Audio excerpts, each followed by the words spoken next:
వేకువ వాక్యము ఇది దైవ వాక్యము. వేకువ వాక్యము ఇది దైవ వాక్యము. వేకువ వాక్యము ఇది దైవ వాక్యము. వేకువ వాక్యము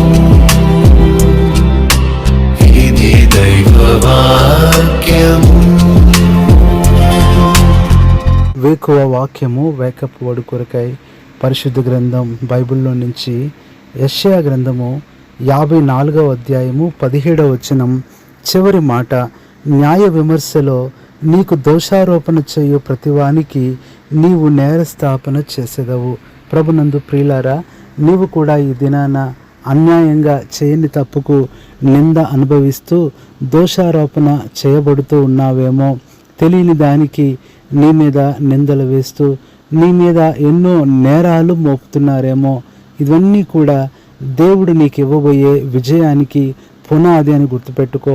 ఎవరైతే నింద వేసి నిన్ను చూసి నవ్వుతున్నారో, గెలిచామని అతిశయపడుతున్నారో వారు ఓడిపోయి దేవుడు నిన్ను గెలిపించే దినము ఒకటి వస్తుంది.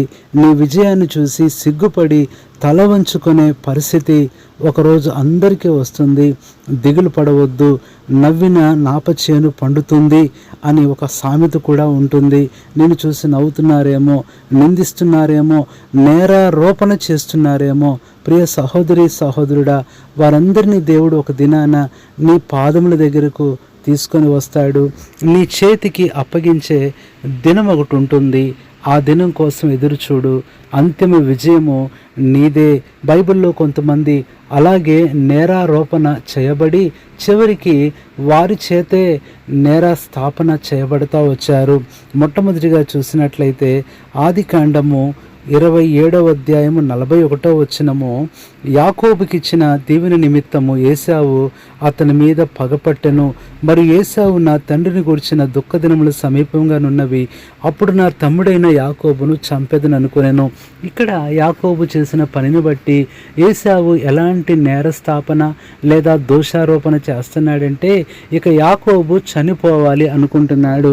సొంత తమ్ముడే కదా, తెలుసో తెలియకో చేశాడు, చిన్నవాడు అనట్లేదు. కానీ ఏశావు జీవితం అంతా పగతోనే బ్రతికాడు. ఏశావు యొక్క జీవిత ఆశయము యాకోబును చంపాలని. కానీ దేవుడు అతనికి యాకోబును అప్పగించలేదు. ఒక రకంగా చెప్పాలంటే ఏశావు నష్టపోయాడు, కానీ యాకోబు ఆశీర్వదించబడ్డాడు. ఏశావు ద్వేషించబడ్డాడు, యాకోబు ప్రేమించబడ్డాడు. నీ జీవితంలో నిన్ను మనుషులు ద్వేషిస్తున్నారంటే దేవుడు నిన్ను ప్రేమిస్తున్నాడని గుర్తుపెట్టుకో. మనుషులు ప్రేమించే వారిని దేవుడు ద్వేషిస్తాడు, మనుషులు ద్వేషించే వారిని దేవుడు ప్రేమిస్తాడు. ఇది నా దైవికమైన ప్రేమ నీరికి, కాబట్టి నీకు అంతిమ విజయం ఉంటుంది. రెండవదిగా మనం చూస్తే ఆదికాండం 39:17 పోతీఫరు భార్య ఒక మాట అంటుంది, హెబ్రీ దాసుడు నన్ను ఎగతాళి చేయుటకు నా ఎద్దుకు వచ్చెను. నేను బిగ్గరగా కేక వేసినప్పుడు వాడు తన వస్త్రము నా దగ్గరే విడిచిపెట్టి తప్పించుకొని బయటికి పారిపోయినను. పోతీఫరు భార్య చెయ్యని తప్పుకు యోసేపు మీద నింద వేస్తుంది, నేరారోపణ చేస్తుంది. మనకు తెలుసు యోసేపు ఎంత గొప్పవాడయ్యాడో. ఏశావు నష్టపోయినట్లు పోతీఫరు భార్య కూడా నష్టపోతూ వచ్చింది. కానీ దేవుడు యోసేపును ఎంత ఆశీర్వదించి గొప్ప చేశాడంటే, ఒక దినాన పోతీఫర్కే కాదు, తన భార్యకే కాదు, ఐగుప్తు మొత్తానికి కూడా అన్నం పెట్టేవాడుగా యోసేపును దేవుడు చేశాడు. ప్రియ సహోదరి సహోదరుడా, నీ జీవితంలో కూడా దేవుడు చేస్తాడు. నిన్ను తృణీకరించిన వారు, నిన్ను నిందిస్తున్న వారు, ఇప్పుడు నిన్ను బాధ పెడుతున్న వారు, నిన్ను అసహించుకుంటున్న వారు, నిన్ను తృణీకరిస్తూ అసలు లెక్కలో నుంచి తీసేసి నిన్ను ఒంటరిగా చేసిన వారందరికీ ఒక దినాన నువ్వే ఆహారం పెట్టే దినం వస్తుంది. దేవుడు తప్పనిసరిగా అంతిమ విజయాన్ని నీకు ఇస్తాడు. మూడవదిగా మనం చూసినట్లయితే పరిశుద్ధ గ్రంథం బైబిల్లో నుంచి మొదటి సమూయేలు గ్రంథం 20వ అధ్యాయము 31వ వచనము. సౌలు కూడా దావీదు మీద నేరారోపణ దోషారోపణ చేస్తున్నాడు. అక్కడ అంటున్నాడు, నిజముగా అతడు మరణమునకు అర్హుడు అంటున్నాడు. ఎన్నో రకాలైన ప్రయత్నాలు దావీదును చంపటానికి సౌలు చేసినప్పటికీ కూడా దేవుడు దావీదును అప్పగించలేదు. నీతిమంతుల పక్షాన దేవుడు ఉంటాడు. నీకు దేవుడు భద్రత ఇస్తాడు, నీ బిడ్డలకి కాపుదలు ఇస్తాడు. నీ శత్రువు అనే మాటలు నువ్వు పట్టించుకోవద్దు. నీ శత్రువు కేకలు, నీ శత్రువు ప్రయత్నాలు నిన్నేమీ చేయలేవు. వారు ప్రయత్నించి విసిగి ఓడిపోతారే తప్ప దేవుడు విజయము వారికి ఇవ్వడు. ఎందుకంటే విజయం ఎప్పుడో దేవుడు నీకు నిర్ణయం చేశాడు. ఇది మూడవదిగా మనం చూస్తున్నాం. నాలుగవదిగా చూసినట్లయితే మొర్దెకై మీద హామాను దోషారోపణ చేస్తూ వచ్చాడు. ఎస్తేరు గ్రంథం 3వ అధ్యాయము 5వ వచనం. మొర్దెకై వంగకయు నమస్కరింపకయుండుట హామాను చూచినప్పుడు బహుగా కోపగించి 6వ వచనం. మొర్దెకై ప్రాణం మాత్రము తీట స్వల్ప కార్యమని ఎంచి ఎన్నో రకాలైన ప్రయత్నాలు చేస్తూ వచ్చాడు. కానీ దేవుడు ఎంత గొప్పవాడో మనకు తెలుసు. ఏ ఉరి కొయ్య అయితే మొర్దెకై కోసం హామాను సిద్ధం చేశాడో అదే ఉరి కొయ్య మీద హామానుతో పాటు తన కుమారులు కూడా ఉరి తీయబడుతూ వచ్చారు. ప్రియ సహోదరి సహోదరుడా, ఇప్పుడు నీ మీదకు వచ్చే నిందలకు భయపడవద్దు. నీ మీదకు వచ్చే ఆ కోపము, ఆ బాధ, ఆ తీవ్రత, ఆ ఉగ్రత అది తిరిగి ఆ మనుషుల మీదకే వెళ్ళిపోతుంది. ఎంత వేగంగా నీ మీదకు వస్తున్నారో అంత వేగముగా శిక్ష వారి మీదకి వెళ్తుంది. ఇది తెలుసుకోలేని వారు నీ మీద ఎన్నో మాటలు అనొచ్చు. సహోదరి సహోదరుడా, నువ్వు కూడా ధైర్యంగా మొర్దెకై వలె నమ్మకంగా ఉండు. న్యాయ విమర్శలో నీవే నేరస్థాపన చేస్తావు. ఐదవదిగా మనం చూసినట్లయితే దానియేలు గ్రంథం 6వ అధ్యాయము 12వ వచనంలో మనం చూసినట్లయితే అక్కడ దానియేలు మీద వారందరూ కూడా ఎంతో భయంకరమైన నింద వేసి ఇక్కడ అంటున్నారు, సింహముల గుహలో పడద్రోయబడినని నీవు ఆజ్ఞ ఇయ్యలేదా అని మనవి చేయగా రాజు చెప్తున్నాడు. అప్పుడు వాళ్ళు చెప్తూ వచ్చారు, దానియేలు నీకు తప్ప వేరెవరికి ప్రార్థన చేస్తున్నాడు అన్నప్పుడు దానియేలును సింహ బోన్లో వేశారు. ప్రియ సహోదరుడా, మనకు తెలుసు ఆ సింహాలు ఎవరిని కూడా అంటే దానియేలు ఏమీ చేయలేదు. కానీ అక్కడ ఎవరైతే నేరారోపణ చేశారో వారిని ఎంతగా నమిలి పొడి చేశాయో మనం చదువుతాం. కాబట్టి ప్రియులారా, ఇక్కడ కూడా దానియేలు మీద దోషారోపణ చేసిన వారికి దానియేలే నేరస్థాపన చేస్తూ వచ్చాడు. నీ మీద ఎన్ని పన్నాగాలు పన్నినా, నీ మీద ఎన్ని కుట్రలు చేసినప్పటికీ కూడా అవి వారి మీదకే వస్తాయి. దేవుని వాక్యం సూత్రం ఒకటే, గుంట తీయవాడు గుంటలో పడతాడు, రాయి పొర్లించు వాడి మీదకే రాయి వచ్చేస్తుంది, బోను పెట్టిన వాడే అందులో పడతాడు, గాలం వేసిన వాడే దానికి చిక్కుకుంటాడు, ఊరి పెట్టిన వాడే దానికి వేలాడుతాడు అనేది బైబిల్ సూత్రం.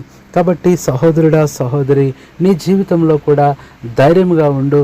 నీ కష్టాలు లాంటి సింహబోను, నీ భయంకరమైన పరిస్థితులు, అవమానాలు, నిందలు, దిగులు, అనారోగ్యము, ఓటమి ఇలాంటి సింహబోన్లో ఉన్నావేమో దేవుడు తప్పనిసరిగా నిన్ను విడిపిస్తాడు, బయటికి రప్పిస్తాడు.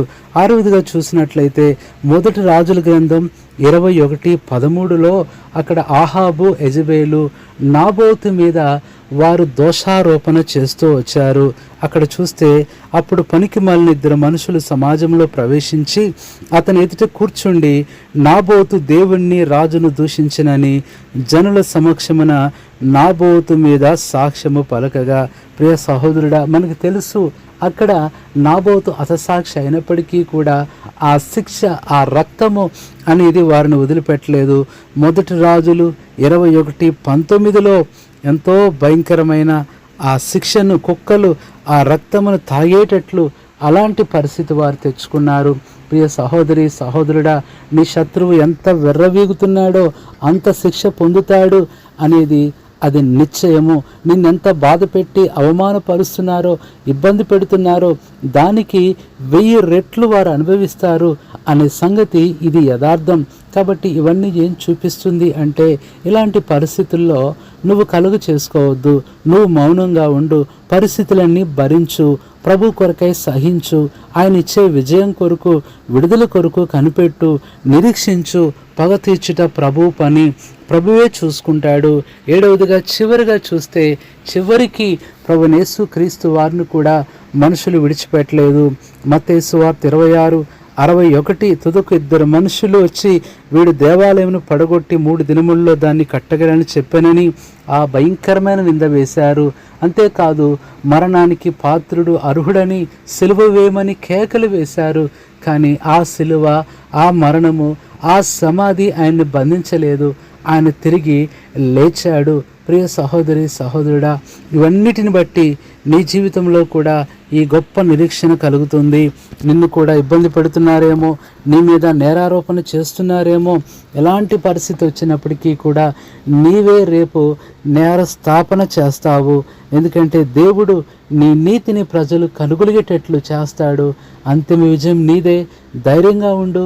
ఈ బాధలు, ఈ అవమానాలు, ఈ ఇబ్బందులు, ఈ అనారోగ్యాలు, ఈ చిక్కులు నిన్నేమీ చేయలేవు. ఒక రకంగా రేపటి దినాన నిన్ను పైకి తీసుకువెళ్ళే లిఫ్ట్ లాగా ఇవన్నీ పనిచేస్తాయి. నిన్ను హెచ్చిస్తాయి, నిన్ను ఘనపరుస్తాయి. నువ్వు కట్టుకోబోయే ఆశీర్వాదం అనే ఆ గొప్ప అంతస్తుకు ఇవన్నీ కూడా పునాదులవుతాయి. ధైర్యంగా ఉండు. ప్రభు నీకు సహాయం చేస్తాడు. మరలా చెప్తున్నాడు, న్యాయ విమర్శలో నీకు దోషారోపణ చేయు ప్రతి వానికి నీవు నేరస్థాపన చేసేదవు. పరిశుద్ధులైన తండ్రి, ప్రభువైన యేసుక్రీస్తు నామంలో నీ పాదములకు వందనాలు, స్తోత్రాలు చెల్లించుకుంటున్నాం. ప్రభువా, ఈ రాత్రికాల సమయంలో, ఉదయకాల సమయంలో వేకువ వాక్యము ద్వారా ప్రభువా మాట్లాడుతూ వచ్చినందుకై వందనాలు చెల్లించుకుంటున్నాం. మీ మాటలు వింటున్న ప్రతి ఒక్కరిని ధైర్యపరచండి, దర్శించండి ప్రభువా.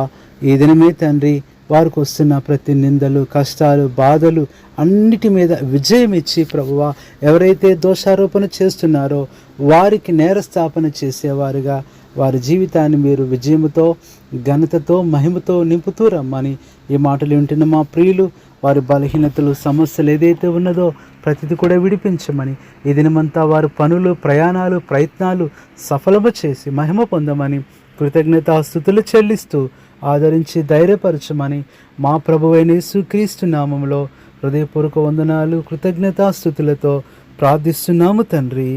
ఆమేన్. మన తండ్రి అయిన దేవుని ప్రేమ, మన ప్రభువైన యేసుక్రీస్తు కృప, పరిశుద్ధాత్మ అన్యోన్య సావాసం మనందరికీ సదాకాలం తోడైండి నడిపించునుగాక. ఆమేన్.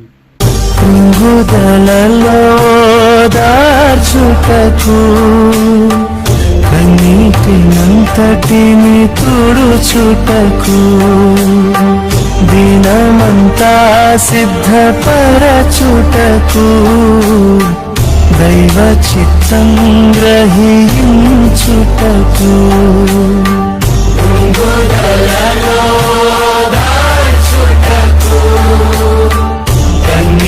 కన్నీటినంతటిని తుడుచుటకు దినమంతా సిద్ధపరచుటకు దైవ చిత్తం గ్రహించుటకు వేకువ వాక్యము, ఇది దైవ వాక్యము. వేకువ వాక్యము,